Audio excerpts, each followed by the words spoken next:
All right, Trig AB, it's Ms. Deer here. Actually, my kids are here too. John Cena. John Cena's not my kid. We are going to talk about the last piece here, which is missing, which is stacking shapes on a region. So let's say I have a region bounded by y equals, I don't know, let's do rad x, y equals 0, x equals 4. So again, make sure that it's contained, and it is. We know how to find the area of this region. The area in terms of x, my x values go from 0 to 4, up top minus bottom. My area in terms of y, it's bounded on the right by x equals 4, and on the left by x equals y squared. My y values go from 0 to 2 of 4 minus y squared. I can rotate this around the x-axis. If I do it that way, they get stacked in the x direction. So my volume would be pi r squared. My x values go from 0 to 4. My radius goes from 0 up to my curve, so it's rad x squared. And if I rotate it around the line, x equals 4, that's going to go this way, make that lovely Nilla wafer that you're all supposed to be eating for homework.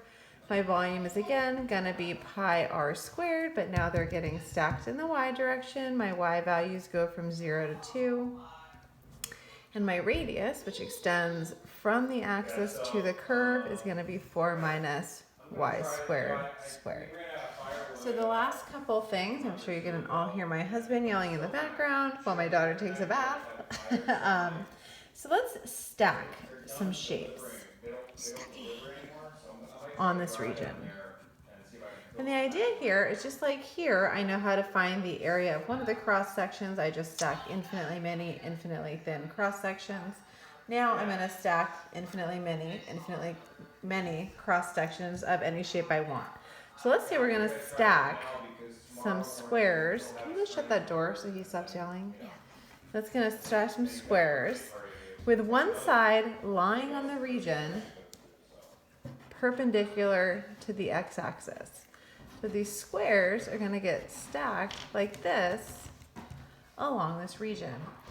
So as long as I can find the area of one cross section, I can stack infinitely many of them. You can see that these squares are getting stacked in the x direction. So my volume is going to be stacked. My x values go from 0 to 4. And I happen to know the area of a square is side squared.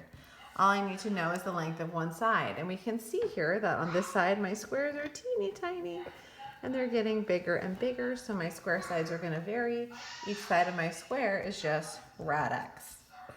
So my volume is just the integral from 0 to 4 of rad x squared, which is just x dx. So let's do one more, because that's how much room I have on my paper. And let's say we're going to stack, let's stack some semicircles.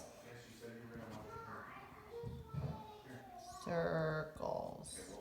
So now my region looks still like this, and my semicircles are going to get stacked on this region. So all I need to find, now again, we can see my semicircles are getting stacked in the x direction.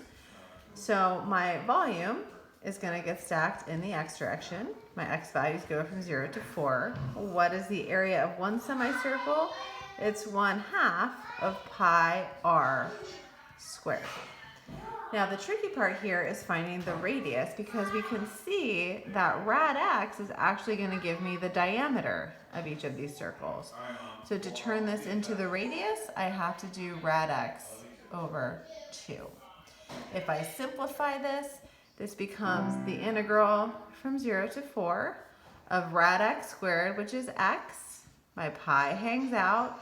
2 squared is 4 times 2 is 8. And this little integral will give me this very cool volume. And I can find actually the volume of anything as long as I can find the area of one cross section. All right, so this is going to be your homework to try tonight.